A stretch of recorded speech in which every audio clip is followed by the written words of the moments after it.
Hasil penyematan juga membolehkan ikhtiar madani untuk rakyat dilaksanakan. Sejati madani, yakni jawatan kuasa kampung, menjalani kegiatan ekonomi yang mereka tentukan dengan dana sehingga RM100,000. Tahun depan, RM1 bilion disediakan bagi memperhebat ikhtiar madani untuk rakyat. Sejati madani diperluas untuk melibatkan anak-anak muda menambah pendapatan komuniti seperti program mesin layan diri atau di bidang pertanian, khususnya sistem pengairan baja fertigation.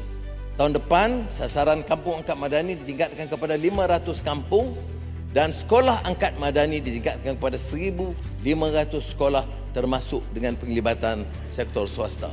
4,000 lampu solar madani di Sabah telah dipasang, hampir diperluas ke kampung-kampung dan kemudiannya nanti ke seluruh negara.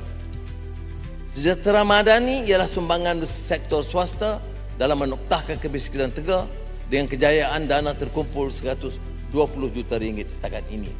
Untuk itu, syarikat dan individu berpendapatan perniagaan yang menyumbang untuk program kampung angkat dan sekolah angkat madani, sejahtera madani, layak diberi potongan cukai pendapatan.